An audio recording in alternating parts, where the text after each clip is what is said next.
Hello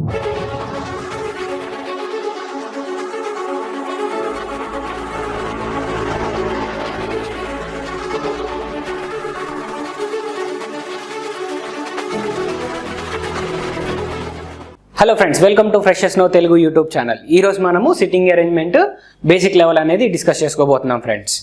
latest job updates కోసం మా Telegram ఛానల్ని సబ్స్క్రైబ్ చేసుకొని ఫాలో అవ్వండి ఫ్రెండ్స్. రైట్ ఫ్రెండ్స్, ఇప్పుడు ఒకసారి క్వశ్చన్ అనేది చదివి మనం ప్రాబ్లమ్ ఎలా సాల్వ్ చేయాలో డిస్కస్ చేద్దాం ఫ్రెండ్స్. ఇక్కడ చదివినట్లయితే 9 cricket fans were watching a match in a stadium seated in a row. They are J, K, L, M, N, O, P, Q and R. మరి ఇక్కడ 9 మెంబర్స్ ఉన్నారు, వాళ్ళందరూ ఒక రోలో కూర్చున్నారని మెన్షన్ చేశారు. మరి వాళ్ళు ఎలా కూర్చున్నారు ఏంటి అనేది కింద కండిషన్స్ మెన్షన్ చేశారు ఫ్రెండ్స్. ఆ కండిషన్స్ చదివి మన ప్రాబ్లం అనేది సాల్వ్ చేద్దాం ఫ్రెండ్స్. ఇక్కడ ఫస్ట్ కండిషన్ ఏమని మెన్షన్ చేశారు, L is at the immediate right of M and third place at the right of N. మరి ఎల్, ఎమ్, ఎన్ వాళ్ళు ఎలా కూర్చున్నారో మెన్షన్ చేశారు, కానీ ఆ రోలో ఏ ప్లేస్లో ఉన్నారో మెన్షన్ చేశారా? లేదు కదా. అంటే ఈ కండిషన్ ప్లేస్ చేసుకొని మనము క్వశ్చన్ అనేది సాల్వ్ చేయొచ్చా? లేదు కదా. సో ఇప్పుడు ఆల్రెడీ ఆ కండిషన్ చదివేసాం కాబట్టి ఆ కండిషన్ని మనం ఏం చేద్దామంటే ఒక సింబాలిక్ వేలో మనం రాసుకుందాం ఫ్రెండ్స్. మరి L is at immediate right of M. ఎంతో కంపేర్ చేసినప్పుడు ఖచ్చితంగా ఎల్ అనే పర్సన్ ఎలా ఉండాలి? ఇమీడియట్ రైట్లో ఉండాలి. మరి ఎంతో కంపేర్ చేసినప్పుడు థర్డ్ ప్లేస్లో కూడా ఉండాల్సింది. ఎంతో కంపేర్ చేసినప్పుడు నాకు ఆ పర్సన్ అనే వ్యక్తి ఎలా ఉండాలి? థర్డ్లో ఉండాలి. 1, 2 and 3 that to the right కాబట్టి వాటిలో నేను అక్కడ ఆ కండిషన్ అనేది పక్కకి నేను రాసి పెట్టుకున్నాను ఫ్రెండ్స్. ఇక్కడ నెక్స్ట్ పాయింట్ చదివినట్లయితే K is at one end of the row. K అనేవాడు ఎక్కడున్నాడు? ఒక ఎండ్ లో ఉన్నాడు. మరి ఏ ఎండ్ లో ఉన్నాడో మెన్షన్ చేశాడా? లేదు కదా. కానీ ఒక ఎండ్ అని పర్టికులర్ గా మనకు తెలుసా? లేదా? ఖచ్చితంగా తెలుసు. సో మనము ఆ కండిషన్ బేస్ చేసుకొని మనం ప్రాబ్లం అనేది స్టార్ట్ చేయొచ్చా? 100% స్టార్ట్ చేయొచ్చు ఫ్రెండ్స్. సో ఇప్పుడు మనం కేని ప్లేస్ చేద్దాం. మొత్తం ఆ రోలో 9 మెంబర్స్ ఉన్నారు అనుకున్నట్లయితే కే ఎండ్ లో తీసుకుంటున్నాం ఫ్రెండ్స్. మరి కే ఇక్కడ తీసుకోవచ్చు లేదా ఇక్కడైనా తీసుకోవచ్చు. అవునా? నేను ఆ రెండు ప్లేసెస్ లో నేను కేని ప్లేస్ చేశాను ఫ్రెండ్స్. మరి కేని ఆల్రెడీ ప్లేస్ చేశాను కాబట్టి కేకి రిలేటెడ్ గా నాకు వేరే ఆల్టర్నేటివ్ స్టేట్మెంట్ ఏదైనా ఉందా చూద్దాం. ఆల్రెడీ మనము కే అనేది ప్లేస్ చేసాం కాబట్టి కేని బేస్ చేసుకొని ఎడిషనల్ ఇన్ఫర్మేషన్ ఏదైనా ఉందా అని చూద్దాం ఫ్రెండ్స్. ఎడిషనల్ ఇన్ఫర్మేషన్ నేను వెతికినట్లయితే కేకి రిలేటెడ్ గా నాకు ఒక పాయింట్ కనిపించింది. O is at the third place at the left of K. మరి కేకి లెఫ్ట్ లో ఎవరున్నారు? థర్డ్ పొజిషన్ లో ఓ అనే వర్షన్ రావడం జరిగింది ఫ్రెండ్స్. ఇక్కడ కే తీసుకున్నాం కాబట్టి 1, 2 and 3 తీసుకున్నట్లయితే ఇక్కడ ఎవరు రావాలి? ఓ రావాలి. మరి ఇక్కడ ఆల్రెడీ ఎండ్ లో ఉన్నాడు కే. మరి కేకి లెఫ్ట్ లో ఏమైనా అవకాశం ఉందా? లేదు కదా. అంటే కే అనే పొజిషన్ ఇక్కడ రావడానికి వీలు లేదు ఫ్రెండ్స్. మరి ఇప్పుడు ఆ కేని మనము ఇక్కడ నుంచి ఎలిమినేట్ చేస్తున్నాం. నెక్స్ట్ ఇప్పుడు మనకున్న ఒకే ఒక ఆప్షన్ ఏంటి? ఓని ప్లేస్ చేయడానికి ఈ పొజిషన్ తప్ప నాకు వేరే పొజిషన్ లేదు. నేను ఒకేసారి ప్యారలల్ గా తీసుకుంటున్నాను ఫ్రెండ్స్, రెండు పాసిబిలిటీస్ అనేవి.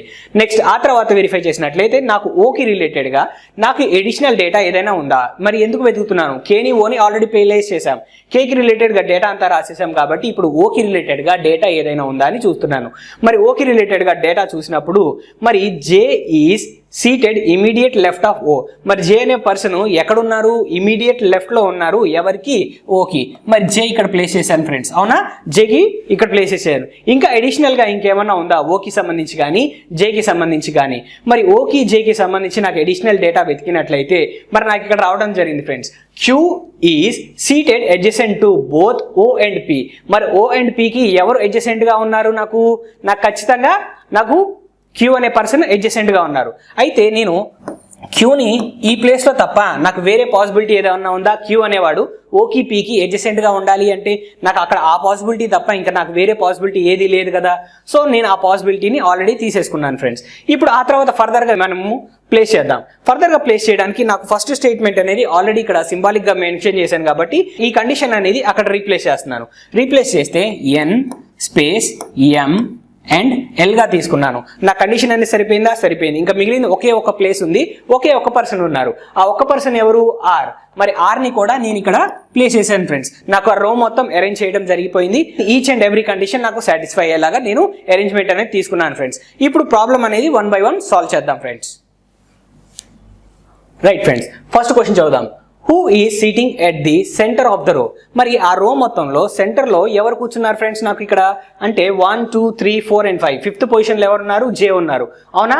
ఆప్షన్ నా ఫైనల్ ఆన్సర్ ఏంటి? ఇక్కడ సెకండ్ ఆప్షన్ అనేది నా ఫైనల్ ఆన్సర్ అవుతుంది friends. Right friend, second question చదువుదాం. Who is at the extreme left end of the row. Extreme left end of the row ఎవరున్నారు ఫ్రెండ్స్? నాకు ఎన్ రావడం జరిగింది. ఏ ఆప్షన్? Second option. సో నా ఫైనల్ ఆన్సర్ ఏమవుతుంది ఇక్కడ? ఆప్షన్ సెకండ్ అనేది నా ఫైనల్ ఆన్సర్ అవుతుంది friends. Right friends, third question ఒకసారి చూద్దాం. Which of the following statement is true? మరి ఇచ్చిన 5 కండిషన్స్ లో మనకి ఏ కండిషన్ అనేది ట్రూ అవుతుందో మనం చూద్దాం friends. n is 2 seats away from j. j తో కంపేర్ చేసినప్పుడు n అనేవాడు ఎన్ని ప్లేసెస్ అవే అంట? 2 places అవే అంట. కానీ ఇక్కడ నాకు ఎన్ని ప్లేసెస్ వచ్చాయి? 3 places వచ్చాయి. అంటే ఖచ్చితంగా మనకి రాదు. Next m is at one of the extreme end of the row. మరి m అనే పర్సన్ ఎక్స్ట్రీమ్ ఎండ్ లో ఉన్నాడా? లేడు కదా. Next R and P are neighbours. R and P ఇద్దరు నైబర్స్ అవుతారా? ఖచ్చితంగా కాదు కదా. అండ్ ఫోర్త్ కండిషన్ చూద్దాం. There is 1 person between L and O. L and O కి ఎవరు ఉండాలి ఫ్రెండ్స్? ఖచ్చితంగా ఎంతమంది ఉండాలంట? ఓన్లీ 1 person అంట. L and O కి ఒక పర్సన్ ఉన్నారా? 100% ఒకే పర్సన్ కదా ఉంది. అంటే నాకు ఫైనల్ ఆన్సర్ ఏమవుతుంది? నాకు ఇక్కడ ఫోర్త్ ఆప్షన్ అనేది నా ఫైనల్ ఆన్సర్ అవుతుంది friends. Right friends, direction 4 to 8 అనేది చూద్దాం. ఒకసారి ఇక్కడ కండిషన్స్ అనేవి చదివి మనము ప్రాబ్లం ఎలా సాల్వ్ చేయాలనేది ఇక్కడ చూద్దాం ఫ్రెండ్స్. ఈ వీడియోలో మనం బేసిక్ ప్రాబ్లమ్స్ మాట్లాడుకున్నాం. బేసిక్ మోడల్ అంటే అరేంజ్మెంట్ ఎలా తీసుకోవాలి అండ్ ఆ కండిషన్స్ అనేవి ఎలా రాసుకోవాలి అనే దాని గురించి తప్ప మనము ఇక్కడ పెద్దగా కష్టమైన ప్రాబ్లమ్స్ అయితే ఏమీ చేయట్లేదు. జస్ట్ ఇది ఇంట్రడక్షన్ మాత్రమే ఈ కాన్సెప్ట్ కి. మనకి ఎగ్జామ్స్ లో వచ్చే మోడల్స్ అనేవి సెకండ్ వీడియోలో మాట్లాడుకుంటున్నాం ఫ్రెండ్స్. ఇప్పుడు ప్రాబ్లం అనేది చదివి సాల్వ్ చేద్దాం ఫ్రెండ్స్. మొత్తం ఎంతమంది ఉన్నారు ఫ్రెండ్స్? ఏ నుంచి జీ వరకు 7 members ఉన్నారు. వాళ్ళందరూ ఎలా కూర్చున్నారంటే సర్కిల్లో సెంటర్ని ఫేస్ చేసి కూర్చున్నారు. అయితే వాళ్ళకి సంబంధించిన కండిషన్స్ అనేవి మెన్షన్ చేశాడు. మనం ప్రాబ్లం అనేది కండిషన్స్ చదువుతూ ప్రాబ్లం అనేది సాల్వ్ చేద్దాం ఫ్రెండ్స్. రైట్ ఫ్రెండ్స్, మొత్తం 7 members ఉన్నారు. 7 ప్లేసెస్ని నేను అక్కడ సర్కిల్లో మెన్షన్ చేశాను. ఇప్పుడు కండిషన్స్ చదివి మనము ప్లేస్మెంట్స్ అని ఇద్దాం friends. G is second to the left of C, who is immediate left of F. మరి ఇక్కడ G అనే పర్సన్ C తో కంపేర్ చేస్తే ఎలా ఉన్నాడు? సెకండ్ లెఫ్ట్ లో ఉన్నాడు, అవునా? మరి C ఇక్కడ తీసుకున్నట్లయితే మరి సెకండ్ టు ద లెఫ్ట్ నాకు ఇక్కడ G అనేది రావడం జరిగింది. ప్రతిసారి అరేంజ్మెంట్ మనమే ఆ సర్కిల్లో కూర్చున్నాం అనుకొని రైట్ సైడ్ మన right hand side right, left hand side left గా తీసుకుంటే మనకి సొల్యూషన్ అనేది ఈజీగా రావడం జరుగుతుంది ఫ్రెండ్స్. నెక్స్ట్ ఆ తర్వాత మనకి G is second to the left of C, who is immediate left of F. మరి who is immediate left of F అంటే C గురించి మాట్లాడినట్ట, G గురించి మాట్లాడినట్ట? ఎవరి గురించి మాట్లాడారు? మరి ఎప్పుడైనా సరే ఈ కండిషన్ చదివేటప్పుడు మీకు కన్ఫ్యూజన్ అనేది వచ్చినట్లయితే మరి జస్ట్ ఏం చేస్తారంటే హూకి దగ్గరగా ఎవరున్నారో చూడండి. మరి ఈ కండిషన్ ఎవరు ఉన్నారు? ఈ కండిషన్ లో C అనేవాడు హూకి దగ్గరగా ఉన్నాడు. అంటే ఆ తర్వాత హూ తర్వాత మాట్లాడిన డేటా అంతా ఎవరి గురించి మాట్లాడినట్టు అంటే C కి సంబంధించి మాట్లాడినట్టు. అంటే ఇప్పుడు C is immediate left of F అని ఆ కండిషన్ కి అర్థం ఫ్రెండ్స్. అంటే F అనే పర్సన్ ఇక్కడ రావాలి. నెక్స్ట్ ఆ తర్వాత ఇంకో కండిషన్ ఏంటి? A is third to the left of E. మరి A is third to the left of E and ఈకి రిలేటెడ్ గా ఇంకా అడిషనల్ డేటా ఏదైనా ఉందా? ఉంది కదా. B is between D and E. B అనేవాడు ఎక్కడున్నాడు? D కి E కి మధ్యలో ఉన్నాడు. ఒకవేళ నేను ఈని ఇక్కడ ప్లేస్ చేసినట్లయితే 1, 2 and 3 third to the left నాకు ఎవరు వచ్చారు? ఏ అనే పర్సన్ రావడం జరిగింది. మరి E అండ్ D కి మధ్యలో ఎవరు ఉండాలి? ఖచ్చితంగా E అండ్ B అనే వ్యక్తి నాకు ఖచ్చితంగా రావాలి ఫ్రెండ్స్. నాకు each and every condition match అయిందా? 100% మ్యాచ్ అయింది కదా. సో ఇప్పుడు ఏం చేద్దామంటే ప్రాబ్లమ్స్ అనేవి సాల్వ్ చేద్దాం ఫ్రెండ్స్. రైట్ ఫ్రెండ్స్, ఇక్కడ క్వశ్చన్ చదువుదాం. Which of the following is false? మరి ఇచ్చిన 5 కండిషన్స్ లో ఏ కండిషన్ అనేది సిట్టింగ్ ఎలిమెంట్ బేస్ చేసుకొని ఫాల్స్ అవుతుందో చూద్దాం ఫ్రెండ్స్. మరి ఇక్కడ A is fourth to the right of E. A is fourth to the right of E. E తో కంపేర్ చేస్తే 1, 2, 3 and 4 సరిపోయింది కదా. ఖచ్చితంగా fourth to the right of E. Next G is to the immediate right of D. మరి D కి immediate right లో ఎవరు ఉండాలి? G ఉండాలి. ఉన్నారా లేదా? ఉన్నారు కదా. Next F is third to the right of D. D కి రైట్ లో ఎవరున్నారంట? F అనే పర్సన్ లో ఉన్నారు. అది ఏ పొజిషన్? Third position. 1, 2, 3 and 4. కానీ ఇక్కడ నాకు ఏ పొజిషన్ వచ్చింది ఫ్రెండ్స్? ఫోర్త్ పొజిషన్ వచ్చింది. కానీ ఇక్కడ మెన్షన్ చేసింది ఎంత? Third position. అంటే నాకు స్టేట్మెంట్ ఎక్కడ ఫాల్స్ అయింది? ఆప్షన్ 3 దగ్గర నాకు ఆ స్టేట్మెంట్ అనేది ఫాల్స్ అయింది ఫ్రెండ్స్. ఫిఫ్త్ క్వశ్చన్ ఒకసారి చూద్దాం ఫ్రెండ్స్. ఇక్కడ క్వశ్చన్ ఏమి ఇచ్చాడు? Which of the following is true అని మనకి అడిగాడు ఫ్రెండ్స్. ఇక్కడ నా ఉన్న కండిషన్స్ లో ఏ కండిషన్ అనేది 100% ట్రూ అవుతుందో మనం కనుక్కోవాలి. C is fourth to the left of B. B కి లెఫ్ట్ లో ఏ పొజిషన్ అంట? Fourth position. కానీ మనకి ఇక్కడ 1, 2 and 3 థర్డ్ పొజిషన్ కదా వచ్చింది. మరి ట్రూ అవుతుందా? అవ్వదు కదా. నెక్స్ట్ సెకండ్ ఆప్షన్ చూద్దాం. A is to the immediate right of G. G కి ఇమీడియట్ రైట్ లో ఎవరున్నారు? A ఉన్నారు అని చెప్తున్నాడు. మరి ఉన్నారా? ఉన్నారు. మనల్ని అడిగింది కూడా రైట్ కండిషన్, ట్రూ కండిషనే కదా. మరి ట్రూ కండిషన్ అయిందా లేదా? అయింది. మరి ఏ option? Second option friends. Right friends, 6th question ఒకసారి చూద్దాం. Which of the following pair has the first person seated to the immediate left of the second person. Second పర్సన్కి ఇమీడియట్ లెఫ్ట్లో ఫస్ట్ పర్సన్ ఏ ఆప్షన్లో ఉన్నాడో మనకి చెప్పమన్నాడు ఫ్రెండ్స్. ఇక్కడ ఫస్ట్ పర్సన్ అంటే బి అవుతారు, సెకండ్ పర్సన్ అంటే ఈ అవుతారు ఫ్రెండ్స్. మరి ఇక్కడ వెరిఫై చేద్దాం. సెకండ్ పర్సన్కి లెఫ్ట్లో మనకి ఫస్ట్ పర్సన్ రావాలి. అంటే ఈకి లెఫ్ట్లో బి ఉన్నారా, ఈకి లెఫ్ట్లో బి ఉన్నారా, లేదు కదా, రైట్లో ఉన్నారు. తర్వాత ఏకి లెఫ్ట్లో సి ఉన్నారా, ఏకి లెఫ్ట్లో లేరు, రైట్లో ఉన్నారు. తర్వాత డికి మనకి లెఫ్ట్లో ఎవరు ఉండాలి, ఖచ్చితంగా జి అనే వాళ్ళు ఉండాలి. ఇక్కడ కూడా చూసినట్లయితే డికి రైట్లో ఉన్నారు కానీ లెఫ్ట్లో లేరు friends.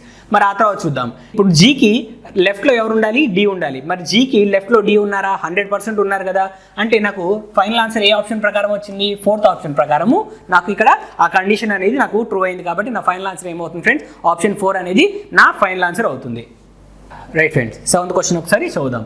Which of the following has the middle person seating between the remaining 2. మరి మిడిల్ పర్సన్ మనకి ఖచ్చితంగా రిమైనింగ్ 2 పర్సన్స్కి మధ్యలో కూర్చొని ఉండాలంట. అయితే ఇక్కడ మిడిల్ పర్సన్ ఎవరు, సి. మరి రిమైనింగ్ 2 పర్సన్స్కి మనం ఆ పర్సన్ అనేవాడు ఖచ్చితంగా మిడిల్లో ఉన్నాడా లేదా అని మనం మెన్షన్ చేయాలి. ఎఫ్కి ఈకి మధ్యలో సి అనేవాడు ఉన్నాడా ఫ్రెండ్స్ మన అరేంజ్మెంట్ ప్రకారంగా, లేడు కదా. నెక్స్ట్ ఎఫ్ ఈకి బికి మధ్యలో ఉందా, లేదు కదా. నెక్స్ట్ ఈ అనే పర్సను డి అండ్ బికి మధ్యలో ఉండాలంట. మరి ఈ అనే పర్సన్ డి అండ్ బికి మధ్యలో ఉన్నారా, లేదు ఫ్రెండ్స్. మరి డి అనే పర్సన్కి కంపేర్ చేసినట్లయితే జి అండ్ బికి మధ్యలో డి ఉండాలంట. జి అండ్ బికి మధ్యలో మనకి రావడం జరిగిందా, మరి డి అనే పర్సన్ జి బికి మధ్యలో డి ఉన్నారా, 100% ఉన్నారు ఫ్రెండ్స్. అంటే నా ఫైనల్ ఆన్సర్ ఏమవుతుంది, ఆప్షన్ 4 అనేది నా ఫైనల్ ఆన్సర్ అవుతుంది ఫ్రెండ్స్. మన కండిషన్ ఏమి ఇచ్చాడు, మిడిల్ పర్సన్ రిమైనింగ్ 2 పర్సన్స్కి మధ్యలో ఉండాలి. మరి ఉన్నారా, నాకు 4th ఆప్షన్లో నాకు అలా రావడం జరిగింది ఫ్రెండ్స్. మధ్యలో ఉన్న person D and G and బికి మధ్యలో ఉన్నారా అంటే ఖచ్చితంగా ఆ మధ్యలోనే ఉన్నారు. నా సిట్టింగ్ అరేంజ్మెంట్ ప్రకారం నా ఫైనల్ ఆన్సర్ ఏమైంది, ఆప్షన్ 4 అనేది నా ఫైనల్ ఆన్సర్ అయింది friends. Right friends, 8th question చదువుదాం. Which of the following is the position of F. మరి పొజిషన్ ఆఫ్ ఎఫ్ని చెప్తున్న కండిషన్ ఏమవుతుందో మనకి ఇక్కడ ఫైండ్ అవుట్ చేయాలి ఫ్రెండ్స్. మరి ఫస్ట్ కండిషన్ చూసినట్లయితే, అంటే ఫస్ట్ ఆప్షన్ చూసినట్లయితే 4th to the right of D. మరి డికి 4th పొజిషన్లో రైట్లో ఉన్నారా ఎఫ్ అనే పర్సన్, 1, 2, 3 and 4, 100% నాకు ఇక్కడ సాటిస్ఫై అయింది కదా. అంటే నా ఫస్ట్ ఆప్షన్ అనేది ఇక్కడ నా ఫైనల్ ఆన్సర్ అవుతుంది ఫ్రెండ్స్. మరి రిమైనింగ్ కూడా వెతికినట్లయితే మరి ఉన్నారా లేదో చూసినట్లయితే ఖచ్చితంగా ఉండరు. మనం ప్రాబ్లం అనేది సాల్వ్ చేస్తున్నాం కాబట్టి మనం ఒకసారి క్రాస్ చెక్ చేసుకుందాం friends.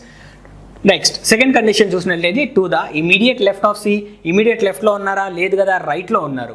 Next between A and ఈ. ఏ అండ్ ఈకి మధ్యలో ఉన్నారా, లేదు, సి అండ్ ఎఫ్ ఇద్దరు ఉన్నారు కాబట్టి బిట్వీన్ అనే మాట రానే రాదు. తర్వాత to the immediate right of A. Immediate రైట్లో ఉన్నారా, లేదు, సెకండ్ టు ద రైట్ కదా ఉంది. అంటే నాకు ఇక ఫైనల్ ఆన్సర్ ఏమైంది, ఫస్ట్ ఆప్షన్ అయింది ఫ్రెండ్స్. నా ఫైనల్ ఆన్సర్ ఏంటి ఇక్కడ, ఫస్ట్ ఆప్షన్. రైట్ ఫ్రెండ్స్, ఇప్పటి వరకు మనం సిట్టింగ్ అరేంజ్మెంట్కి సంబంధించి బేసిక్ లెవెల్ ప్రాబ్లమ్స్ అనేవి డిస్కస్ చేసుకున్నాం ఫ్రెండ్స్, ఇంట్రడక్షన్ పార్ట్గా. సో ఫర్దర్గా మనము ప్రిలిమ్స్ లెవెల్లో ఎలాంటి క్వశ్చన్స్ వస్తున్నాయి అండ్ మెయిన్స్ లెవెల్లో ఎలాంటి క్వశ్చన్స్ వస్తాయి అనేది మనం డిస్కస్ చేసుకుందాం ఫ్రెండ్స్. ఈ వీడియో మీకు ఎంతగానో ఉపయోగపడిందని అనుకుంటున్నాం friends. Please like, share and subscribe to our channel. Thank you friends.